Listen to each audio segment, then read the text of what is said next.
Jonah, it takes me way back to times when I was the age of these kids here.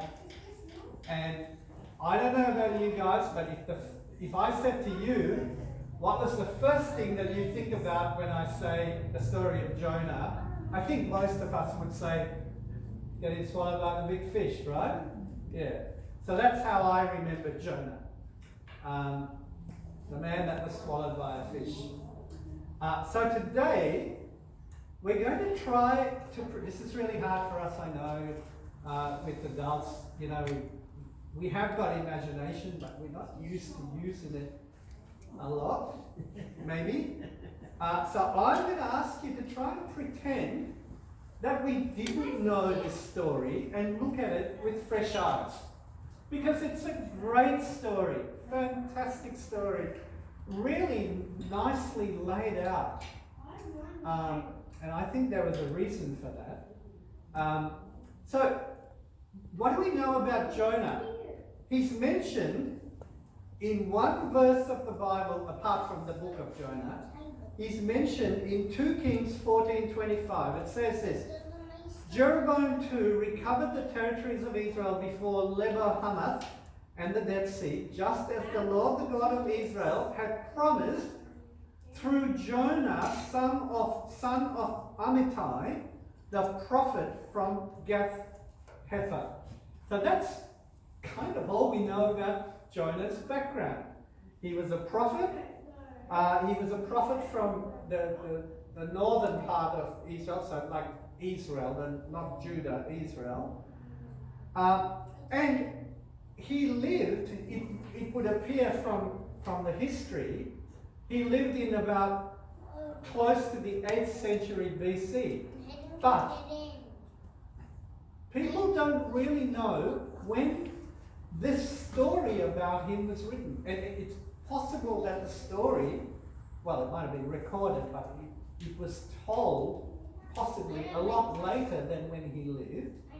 And as it often is with just about everything in the Bible, they were written for a congregation, a group of people or something. So somewhere along the way, Israel benefited from the story of Jonah. And that's really important. All the scriptures were written for God's people so that we could benefit from it. And this story has got so much to say to all of us. It did to God's people of old, and it does to us now. So what we're going to do is we are going to do this is I want you to benefit from the story as much as I. So we are going to read, a couple of chapters of this today as we think about it. So David, I'm going to ask you please to do the chapter 1. Whoa, I can travel. Oh, is that oh goodness, I made a mistake there. Can you just see? It's meant to be verse 1. I made a mistake. Sorry about that. Oh, here we are. Oh no, that's chapter 2. I need to go back to chapter 1, verse 1. Thanks, Tim. Sorry about that.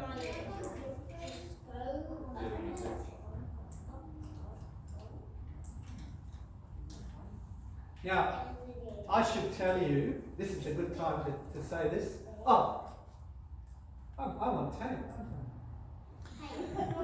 Hello everybody who is listening to the message today.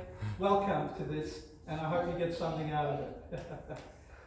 I should tell you that it's funny, isn't it? We've just been on holiday in Apollo Bay, beside the beach. Did that influence me about telling you the story about Jonah today? Not really, because I actually planned to do it before I went away. But I have to say, we didn't see any really big fish at the Apollo Bay beach. Beautiful beach. But we did see some sea lions just off the pier there. We saw the tops of them. We didn't see the whole sea lions, but that was fun. They were sort of playing. The locals probably are used to seeing them, but that was kind of nice. Not a big fish, but a sea lion. But anyway, it seems appropriate, having been to the beach, that we're talking about a fish and the ocean and all that. So here we go. Thank you. Thanks, Tim. So here we go. Chapter 1. The word of the Lord came to Jonah, son of Amittai. Go to the great city of Nineveh and preach against it, because its wickedness has come up before me. But Jonah ran away from the Lord and headed for Tarshish. He went down to Joppa, where he found a ship bound for that port. After paying the fare, he went aboard and sailed for Tarshish to flee from the Lord. Then the Lord sent a great wind on the sea, and such a violent storm arose that the ship threatened to break up. All the sailors were afraid, and each cried out to his own God, and they threw the cargo into the sea to lighten the ship. But Jonah had gone below deck, where he lay down and fell into a deep sleep. The captain went to him and said, "How can you sleep? Get up and call on your God. Maybe he will take notice of us, and we will not perish."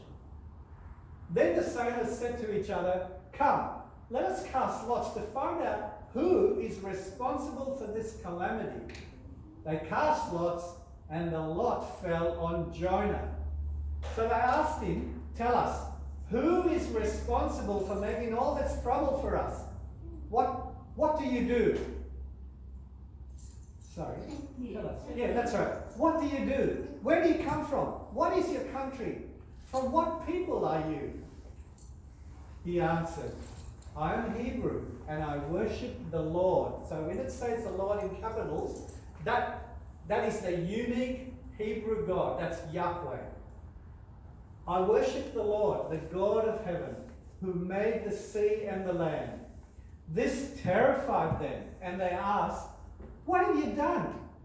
They knew he was running away from the Lord, because he had already told them so. Now, Jonah's a pretty honest guy. He didn't know these blokes before he went on the voyage, but he told them about what he was doing.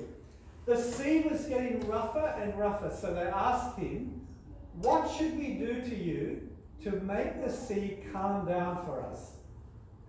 "Pick me up and throw me into the sea," he replied, "and it will become calm. I know that it is my fault that this great storm has come upon you." Instead, the men did their best to row back to land. But they could not, for the sea grew even wilder than before.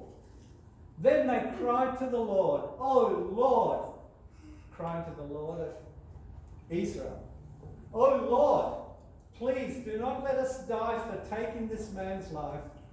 Do not hold us accountable for killing an innocent man, for you, O Lord, have done as you pleased." Then they took Jonah and threw him overboard, and the raging sea grew calm. At this, the men greatly feared the Lord, and they offered a sacrifice to the Lord and made vows to him. So that's the first part. There is one more verse at the end of that which kind of fits into the second chapter. So, just as we think about this, now remember I said to you, let's kind of try to look at this with fresh eyes. So, we've just read the story. So let's try and just give me an account, just as if we were summarizing the story from start to finish. Anybody, I'm asking you all now, what happens first? Tell me, someone, call out. First thing that happens. What we just read. We're just summarizing the story. God gives Jonah a message. Yeah, Jonah gets a message from God, and the message is, go to Nineveh and preach that they will repent, those people. So, next part, what happens? He goes in the opposite direction. Now, I forgot to put my PowerPoint map on the USB stick. There's this great map. If you go and look at map in Jonah's time, there's this great map which shows so it's kind of like if this was the whole map. So here's Joppa, here's Israel where Jonah lives. Here's Nineveh where God told him to go. So Nineveh is kind of Assyria, but it's kind of like Iran today. Here's Nineveh, about 550 miles away from Jonah. And where's Tarshish? Tarshish is in Spain, about here, about 2,500 miles away. So it couldn't be any clearer what Jonah was doing. God says to him, go to Nineveh, and he goes way over to Tarshish on the other side. It's great, man. So he takes the ship. What happens in the ship? What happens? Big storm. A big storm. And what happens to the sailors in the ship? What's their reaction? Fear. They're very afraid. And then they pray to their gods, and then they realize that Jonah's got something to do with it, and Jonah is asleep. And then what happens? And Give him the third degree. that's right. That's all about his life. And They try to, they don't want him to throw him overboard, so they try to steer him over to sea because they're afraid that they will be punished for putting yeah, interesting that, isn't it? Yeah, they could have been really vicious and said you blow this trouble up, but they didn't throw him overboard. Yep, and then finally, what happens? They threw him over. They did throw him over, and that kind of resolved things for them. Like Luke lost a lot of luggage and lost lots of their trade, so that was a very bad journey for them. But at least they got rid of Jonah. So here are some reflections about that that I want to just share with you before we go to chapter 2. So Jonah wanted to go to Tarshish, way over here. Now, interestingly, Paul, the Apostle Paul in Romans, says, as he's talking about his plans, so it's Romans 15:24, he says, I have plans to go to Spain. It would seem, and even this is from things that I've read, it would seem that in that day, Tarshish was this kind of destination that everyone wanted to go for. You know, it's kind of got that kind of glamour about it or something. Everyone wants to go to Tarshish. Today, well, I don't know anymore, but I suppose people like to go to Paris or, the Greek islands or whatever. Maybe not anymore, not at the moment. Maybe now Singapore or Fiji, apparently they're getting their act together and maybe people can travel there in a few months' time or whatever. But in that time, in Jonah's time, in Paul's time, Spain was this great destination for people to aspire to and, for trade and all the riches and whatever you could go to, maybe some beautiful, scenery and all that stuff. So, a couple of reflections about this. Number one, there are times that we want to go to Tarshish, all of us. There is something about us that makes us want to go to Tarshish. What would be some of those situations? And I'm listing 4 here, but it could be so many. We want to go to Tarshish when the reality that we're living is too hard or painful. Number one. We want to go to Tarshish when we've got no hope for the future. We want to go to Tarshish when we're running from God or trying to. It just reminded me there are situations where people sometimes spend their whole lives, this is even people who know God, spend their whole lives trying to make out of their lives a Tarshish experience when they know that God is calling them somewhere else or calling them to be somebody else. So we could be wanting to go to Tarshish when we're running from God, just like Jonah.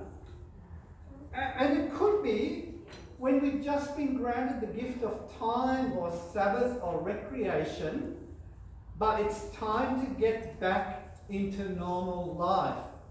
And that reminds me of myself, because we've just had this lovely time in Apollo Bay, spent lots of days just walking along the beach, peaceful, all that sort of thing, until lockdown came, and then you have to be a bit more careful what we could do. But coming back to normal life is an adjustment. It's a small adjustment. It's not a hard adjustment to make, but it is an adjustment. So sometimes even when God's given us that time with Him, that time of rest and recreation, we might want to stay there. But God's got things for us to do. We've got things to do.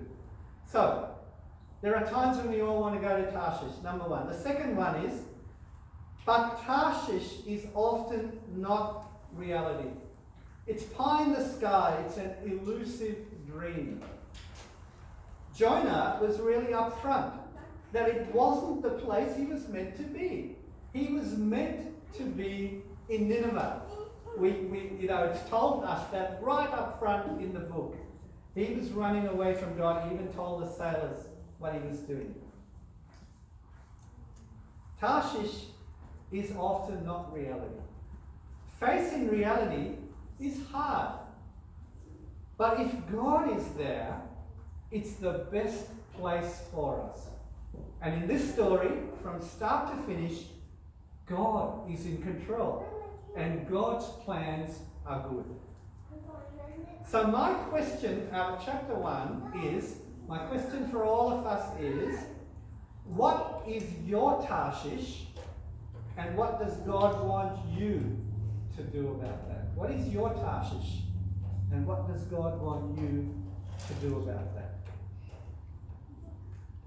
So now we're going to go to chapter 2. David? Now, that verse 17, if you could go there again, because that was a good, that last verse, beautiful. Thank you. Then we'll go to chapter 2. But the Lord provided a great fish to swallow Jonah. And here's, kids, if you're listening, this is what Scott was talking about. The Lord provided a great fish to swallow Jonah. And Jonah was inside the fish 3 days and 3 nights. Maybe that's a good quiz question, Scott. I wonder who's going to remember after the service how many days Jonah was in the fish. Jonah was inside the fish 3 days and 3 nights. Now, next part, please. From inside the fish, Jonah prayed to the Lord his God. He said, "In my distress, I called to the Lord, and he answered me. From the depths of the grave, I called for help, and you listened to my cry. You hurled me into the deep, into the very heart of the sea, and the currents swirled about me. All your waves and breakers swept over me. I said, I have been banished from your sight, yet I will look again toward your holy temple. The engulfing waters threatened me, the deep surrounded me, seaweed was wrapped around my head. To the roots of the mountains I sank down, the earth beneath barred me in forever. But you brought my life up from the pit, O Lord my God. When my life was ebbing away, I remembered you, Lord, and my prayer rose to you, to your holy temple. Those who cling to worthless idols forfeit the grace that could be theirs. But I, with a song of thanksgiving, will sacrifice to you what I have vowed I will make good. Salvation comes from the Lord." And the Lord commanded the fish, and it vomited Jonah onto dry land.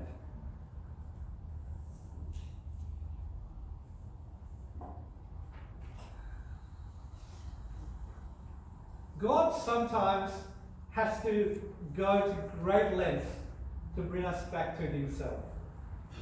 Here's Jonah from the frying pan of his disobedience and the shipwreck to the fire of the raging sea, and probably thinking, this is it and I deserve it. And then in the blackness of the swirling sea, bound up by seaweed, God sends a fish to swallow him.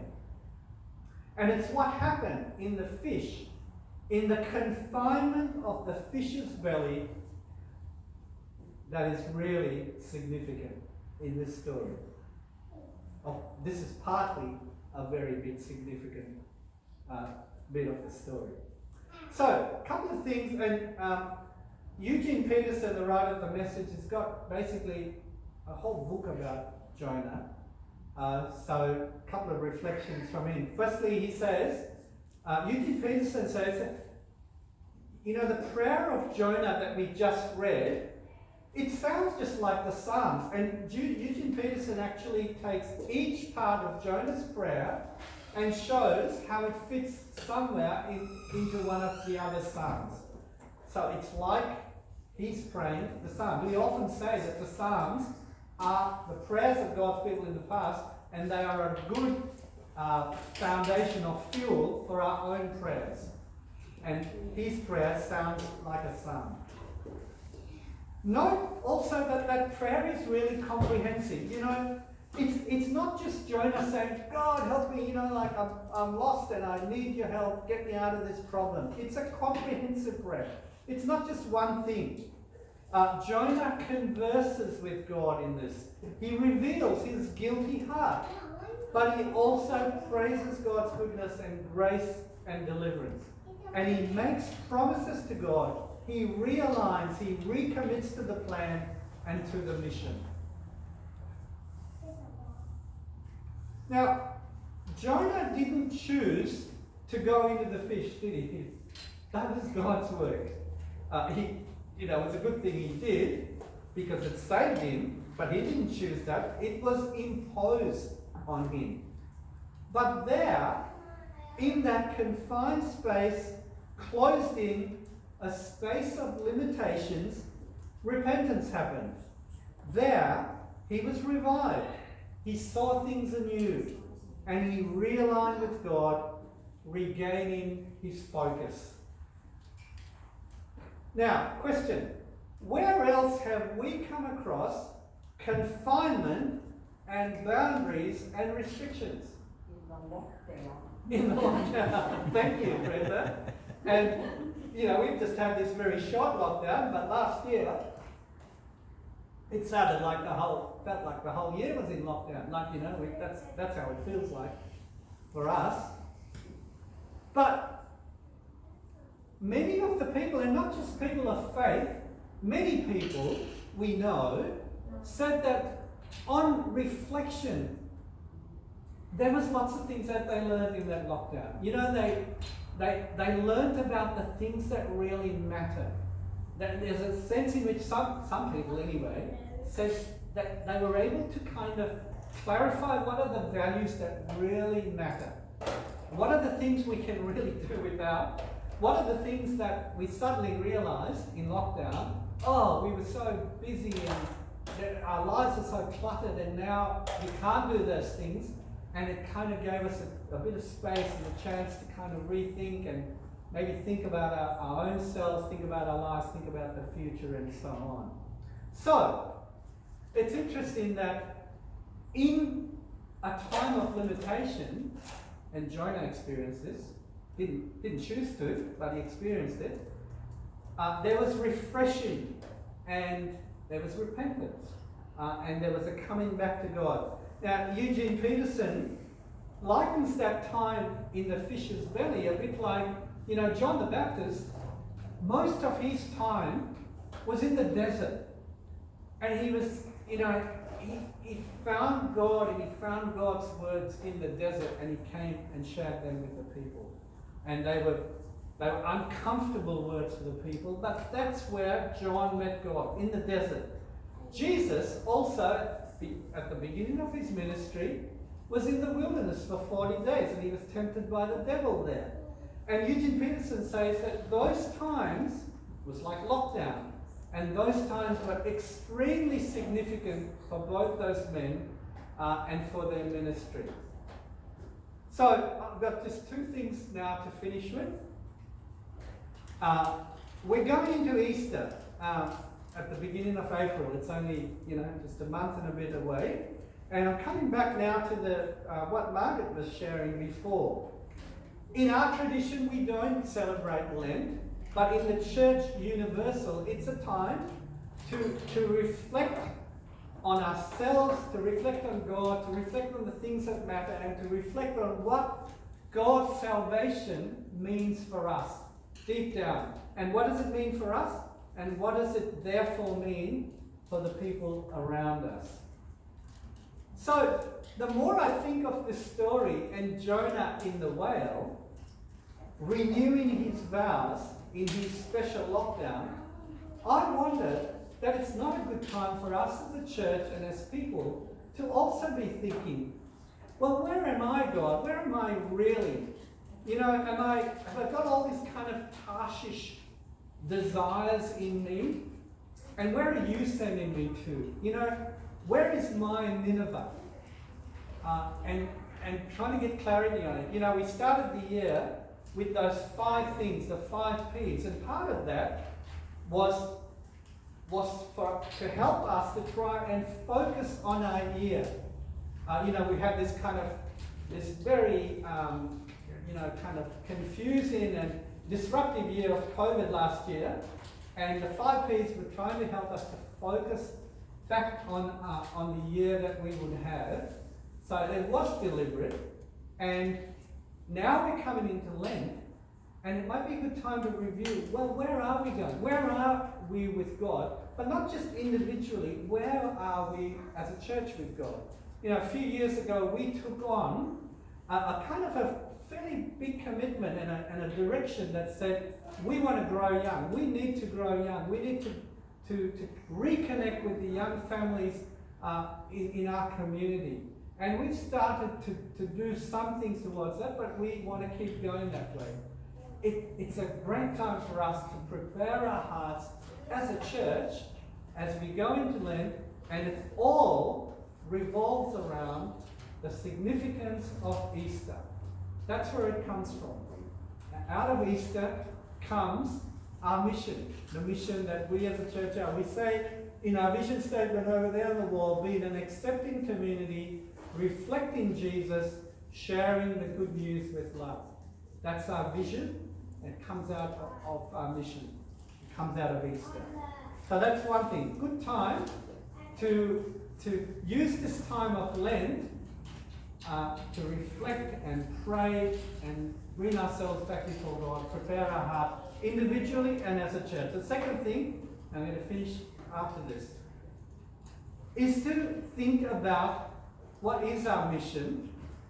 And I think that our mission, our Nineveh, is the community around us. And, of course, the world. We never say not the world, but the community around us is our Nineveh. And we might be inclined to get distracted about that and want things that are more elusive, maybe even more spectacular. But God is sending us to Nineveh, all around here. The things that God wants us to do are caught up in Nineveh, and of course, in the rest of the world where He calls us to, where the world that He loves. So, it's not about running after something that is elusive or just a dream. It is about putting our feet on the ground and doing the things that God calls us to do every day. In March, we're going to go back in a sense to what is discipleship, and the fact that it's about serving God and following Jesus every day. That's like Nineveh. Sometimes, as Jonah indicated, Nineveh was not very exciting. And he wanted something that was better.